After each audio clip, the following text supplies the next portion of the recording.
ईशोपनिषद के 5वें मंत्र का प्रकरण चल रहा है। कल इस मंत्र के एक अंश के ऊपर आपके सामने विचार रखे। ईश्वर तदेजति तन्नैजति। ईश्वर गति करता है और ईश्वर गति नहीं करता है। किनकी दृष्टि में गति करता है, किनकी दृष्टि में गति नहीं करता है। अज्ञानियों की दृष्टि में ईश्वर गति करता है और ज्ञानियों की दृष्टि में गति नहीं करता। ईश्वर सबको चलाता है, तद एजति और तत् न एजति, लेकिन वो स्वयं नहीं चलता, स्वयं स्थिर बना रहता है। आगे इस एजति और न एजति शब्द को ही पाणिनि के धातुपाठ के आधार पर कुछ और विस्तार दिया था कि एजरी धातु कंपन अर्थ में है, एजरी कंपने, और कंप धातु कपि चलने, चलन अर्थ में है। और चल धातु के फिर अनेक अर्थ धातुपाठ में बताए गए।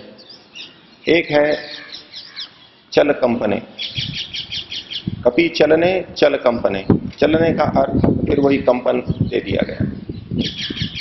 दूसरा अर्थ दिया गया चल श्लेषण क्रीडनयो, चल विलसने। चल का मतलब है क्रीड़ा करना और खेल करना। इस दृष्टि से जब हम परमात्मा को देखेंगे तो खेलने के भी दो अर्थ करके विचार करें तो एक खेलने का अर्थ है कि ईश्वर बड़ी सहजता से इस सृष्टि को बना रहा है बिना परिश्रम के। तो ज्ञानियों की दृष्टि में तो ईश्वर खेल रहा है, तद एजति, बड़ी सहजता से सृष्टि को बना रहा है। लेकिन अज्ञानियों की दृष्टि में ईश्वर न एजति, खेल नहीं कर रहा। उसको पता नहीं कितना श्रम, कितनी मेहनत, कितनी बड़ी सृष्टि को, लोक लोकांतरों को बनाने में लग रही होगी, ऐसा वो समझ सकता है।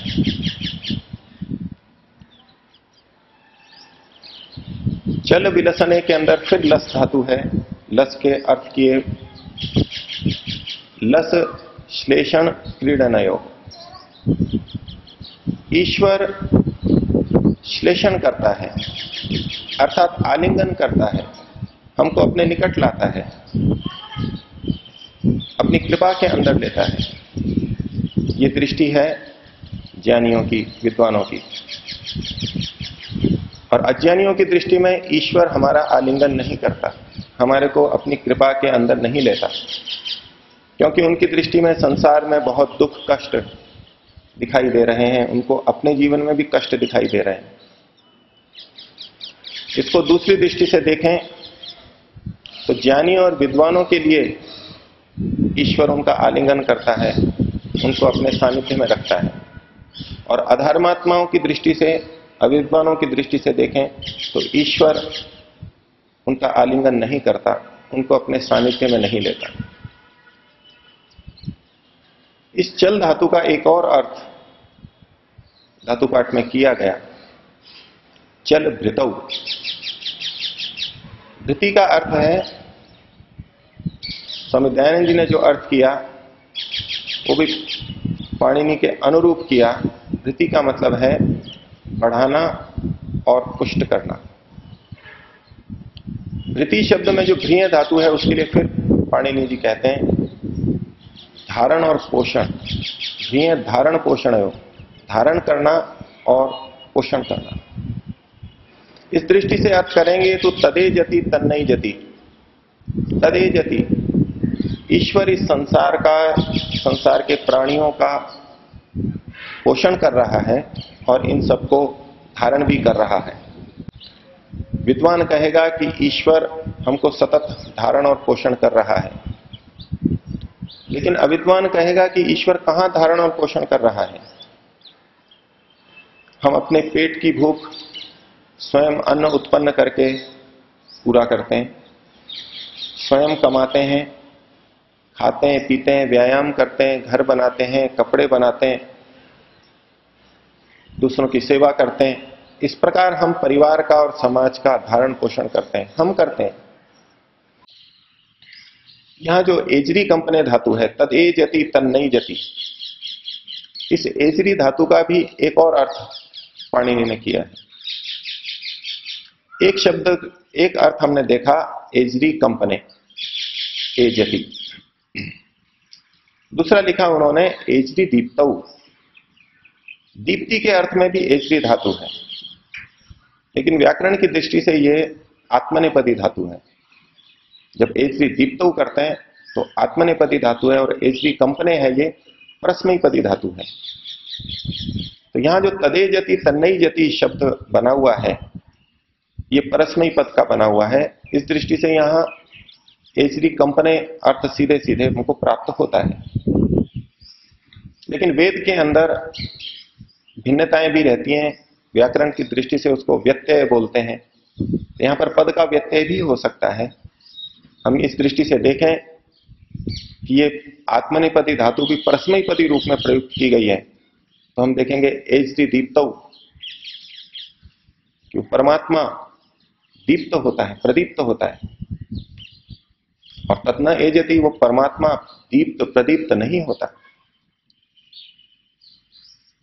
दीप्ति क्या होती है, उसके लिए फिर वही खोला उन्होंने शब्द दीपी दीप्तौ, वही दीप्ति अर्थी है वहां पर भी।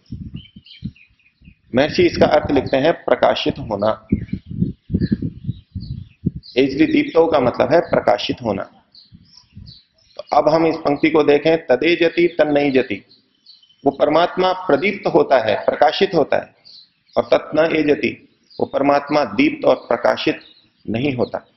फिर वही रहस्य की बात आ गई कि दोनों में से कैसे ठीक है। एक हम सूर्य का प्रकाश देखते हैं, दीपक का प्रकाश देखते हैं, वो प्रकाशित होता है, दीप्त होता है। तो कुछ लोग मानते हैं कि ईश्वर में इस प्रकार का प्रकाश है। ईश्वर सूर्य के समान, उगते सूर्य के समान लाल अरुणिम आभा वाला है, और वो ये कहते हैं कि ध्यान में हमें ये रंग दिखाई देता है, और इस रंग को दिखाई देने से वो ईश्वर का साक्षात्कार, ईश्वर का प्रकाशित होना मानते हैं।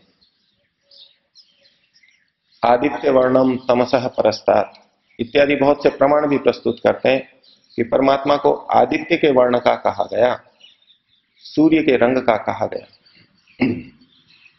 एक दृष्टि है कि ईश्वर तदेजति, वो दीप्त होता है, प्रकाशित होता है, इस रंग में दिखाई देता है। लेकिन दूसरा पक्ष कहेगा तत्न एजति, वो दीप्त नहीं होता, वो इस तरह से प्रकाशित नहीं होता। सूर्य की तरह, दीपक की तरह प्रकाशमान वो ईश्वर है ही नहीं। ये प्रकाश तो अग्नि का है, एक भौतिक पदार्थ का है। परमात्मा में तो कोई रूप ही नहीं है। यदि हम ईश्वर में ये रंग मान लें तो हमको ये भी मानना होगा कि ईश्वर में रूप है, ईश्वर रूपवान है, ईश्वर साकार है। तो विद्वानों की दृष्टि में तो ईश्वर निराकार है, उसमें कोई रूप नहीं है। वो कहेंगे कि तत्न एजति, वो दीप्त नहीं होता। ये जो हमको प्रकाश दिखाई देता है, ये किसी और चीज का है, ये प्रकृति का है। ध्यान में ऐसी अवस्थाएं आती हैं, तरह तरह के रंग प्रकाश दिखाई देते हैं, लेकिन ये सारे प्रकृति के हैं। ये सारा खेल प्रकृति का है, इसको ईश्वर के साथ नहीं जोड़ें। नहीं तो ये भ्रांति मन में आ जाती है कि मैंने ईश्वर का साक्षात्कार कर लिया, वो प्रकाश दिखाई दे जाता है और कहते हैं कि हमने ईश्वर का साक्षात्कार कर लिया। लंबी ध्यान साधना की बात छोड़ें, तो कहते हैं कि आपको हम अभी ईश्वर का साक्षात्कार कराएंगे, अभी करा सकते हैं, हमारे पास ऐसी शक्ति है। भक्त कहता है कि करवाइए, सामने बैठा देते हैं, आंखें बंद करवा देते हैं और आंख के एक कोने पे दबाव देते हैं उंगली से या किसी चीज से। हम भी कभी दबाव देकर के देखेंगे थोड़ा अधिक, तो अंदर एक प्रकाश गोल गोल जैसा दिखाई देगा। कहते हैं देखिए ईश्वर प्रकाश स्वरूप है, दीप्त होता है, ये आपको ईश्वर का साक्षात्कार हो गया। और वो भ्रांति में रहेगा और वो सोच लेगा कि मेरे को ईश्वर का साक्षात्कार हो गया। सब कुछ दंड फंद करते हुए, कोई वैराग्य संयम ना होते हुए भी उसको ईश्वर का साक्षात्कार हो गया। गुरु की कितनी कृपा है।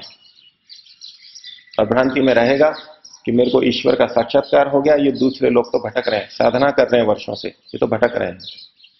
लेकिन विद्वान कहेगा नहीं, ईश्वर ऐसे प्रकाशित नहीं होता, वो दीप्त तो होता ही नहीं है ऐसे। दीप्ति का प्रकाशन अर्थ एक दूसरे संदर्भ में भी देखा जा सकता है।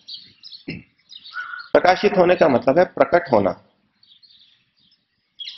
जैसे कि पुस्तक प्रकाशित हुई, वो कोई दिए की तरह नहीं जलती, सूर्य की तरह प्रकाशित नहीं होती। और प्रकाशित का अर्थ है प्रकट होती है, प्रस्तुत होती है, उस रूप में लोगों के सामने आती है, प्रकट होना। प्रकाशित होने का मतलब है प्रकट होना। तो तद एजति तन्नई जति, वो ईश्वर प्रकट होता है। और दूसरा कहता है तद न एजति, वो प्रकट नहीं होता। अनेक साधक धार्मिक व्यक्ति कहते हैं कि ईश्वर ने मेरे को सपने में प्रकट होकर के दर्शन दिए, मेरे घर पे आए, मेरे सामने प्रकट हुए। तो उनकी दृष्टि में है कि ईश्वर तदेजति, ईश्वर प्रकट होता है, ऐसे आकर के दर्शन दे देता है। ये अज्ञानियों की दृष्टि हो गई। और विद्वानों की दृष्टि हुई कि वो इस तरह से प्रकट नहीं होता। स्वप्न में किसी मनुष्य का शरीर धारण करके रूपवान व्यक्ति बन करके आता हो, ऐसा वो नहीं होता। प्रकाशित होने का प्रकट अर्थ ही लें तो नास्तिक कहेगा, अधार्मिक व्यक्ति कहेगा कि ईश्वर तो कहीं दिखाई नहीं देता। ईश्वर कहां प्रकट है? प्रकट होता तो हमको दिखाई देता। प्रकट तो ये प्रकृति है, प्रकृति से बने पदार्थ हैं, मनुष्य है, प्राणी है, ये सब प्रकट है। लेकिन ईश्वर तो प्रकट नहीं है, कहीं दिखता ही नहीं है, कहीं आभास ही नहीं होता उसका। ईश्वर यदि आनंद स्वरूप है तो हमको आनंद मिल जाता, जैसे अग्नि के पास जाने से हमको ताप मिलता है, ऐसे ईश्वर की सन्निधि में भी हमको ईश्वर के पास होने से, ईश्वर क्योंकि अंदर बाहर है तो उसका आनंद भी हमको मिलना चाहिए था, हमको तो नहीं मिल रहा। ईश्वर प्रकाशित ही नहीं है, अर्थात ईश्वर नहीं है। लेकिन विद्वान धार्मिक योगी कहेगा नहीं, ईश्वर तो हर जगह प्रकाशित है। इस संसार की किसी भी क्रिया को देखिए जो किसी प्राणी के द्वारा नहीं की गई हो, वहां सर्वत्र तत्काल पीछे या और कुछ परंपराओं में पीछे एक के बाद एक देखते जाएं, तो परंपरा से ईश्वर का ही कर्तृत्व, ईश्वर की ही उपस्थिति दिखाई देगी। पहले बहुत दिनों यहां चर्चा चली ईश्वर के विषय में, तब ईश्वर नाम की पुस्तक का उल्लेख आपके सामने आया था, जिसमें संसार के प्रसिद्ध वैज्ञानिकों ने ईश्वर की सत्ता को स्वीकार किया। वो संसार को जब देखते हैं, प्रकृति को, पौधों को देखते हैं, ब्रह्मांड को देखते हैं, भूगर्भ को देखते हैं, समुद्र को देखते हैं, शरीर को देखते हैं, तो उनको वो सारी की सारी स्थितियां ईश्वर की ओर संकेत करती हुई दिखाई देती हैं कि यहां कोई बुद्धिमान, अत्यंत शक्तिशाली सत्ता है जो कि ये सब व्यवस्था कर रही है, कोई व्यवस्थापक है। तो तदेजति, वो परमात्मा प्रकाशित होता है विद्वानों की दृष्टि में, उनको हर जगह परमात्मा की अनुभूति होगी। और तत्न एजति, अविद्वानों की दृष्टि से वो कहीं प्रकाशित नहीं होता। इस मंत्र की दूसरी पंक्ति में जब कहा तदंतरस्य सर्वस्य तदु सर्वस्य अस्य बाह्यत, वो हमारे अंदर भी है और बाहर भी है। इस ज्ञान का उद्देश्य, फल, महर्षि ने बताया कि ईश्वर को ऐसा जान करके उससे हम भय खाएं और अधर्म से बचें, धर्म की ओर ही बढ़ें। हम सब ये जानते हैं, लेकिन जितना हम मनुष्य से डरते हैं, अपने आसपास वालों से अपनी इज्जत के लिए डरते हैं, उतना ईश्वर से हम नहीं डरते। एकांत में हम गलत कार्य कर ही लेते हैं, इधर उधर देख करके हम उन कार्यों को कर लेते हैं जो औरों के सामने हम नहीं कर सकते। अर्थात हम ईश्वर को अंदर बाहर सैद्धांतिक रूप से स्वीकार करते हुए भी पाप से नहीं बच पा रहे, उसका भय हमको नहीं हो पा रहा। घर में यदि माता या पिता बच्चे को कहें कि अगर तुम नहीं पढ़ोगे तो तुम्हारे को यह दंड मिलेगा, वाणी से कहें, बच्चे को थोड़ा डर आएगा, लेकिन दंड उसको कुछ मिले नहीं। फिर कहे तुमको दंड मिलेगा, अगली बार उसको उतना भय नहीं लगेगा। तीसरी बार, चौथी बार, 10 बार, 50 बार माता पिता हमेशा कहते रहते हैं तुम्हारा ये बंद हो जाएगा, तुमको ये दंड दे देंगे। उनको पता है ये कुछ करते नहीं है, तो धीरे धीरे दंड का भय समाप्त हो जाता है। अब कहते रहो कितना भी, भय लगेगा ही नहीं। इसी तरह हमने बहुत बार सुन लिया कि ईश्वर बुरे कर्मों का दंड देता है, लेकिन हमको दंड देता हुआ दिखाई नहीं देता। हमको अनुभव में यदि नहीं आ रहा है तो हमको उसका भय फिर नहीं लगता। एक कबूतर भी यदि कहीं बैठा हो, हमको उसे उड़ाना हो, कौवे को उड़ाना हो, तो पहली बार यदि हम दूर से हाथ का इशारा करेंगे, कपड़े से किसी से झपट्टा देंगे, वो चौंकेगा और उड़ जाएगा। लेकिन उतनी ही दूरी पे है, उतने ही वेग से अगर हम दोबारा करेंगे तो थोड़ा चौंकेगा, हो सकता है 1-2 बार उड़ भी जाए, लेकिन अगली बार वो उड़ेगा नहीं, क्योंकि हमारे इस झपट्टा मारने से, हाथ से धमकाने से उसको कोई फर्क नहीं पड़ा। आप तीसरी बार, चौथी बार करेंगे तो इस पर असर नहीं आएगा। फिर या तो आपको पास में जाकर के हाथ हिलाना पड़ेगा या जोर से हाथ हिलाना पड़ेगा, तो उसको थोड़ा डर होगा। लेकिन धीरे धीरे आप उसके पास भी जाते जाएं और हाथ हिलाते रहें, लेकिन उसको कोई कष्ट ना हो, तो आप पास में भी कुछ भी कहते रहेंगे, हाथ हिलाएंगे, वो उड़ करके नहीं जाएगा। ये मानव मात्र की, प्राणी मात्र की प्रवृत्ति है कि जिससे हमारे को हानि, दुख अनुभव आ रहा है तो हम बहुत अधिक बचते हैं।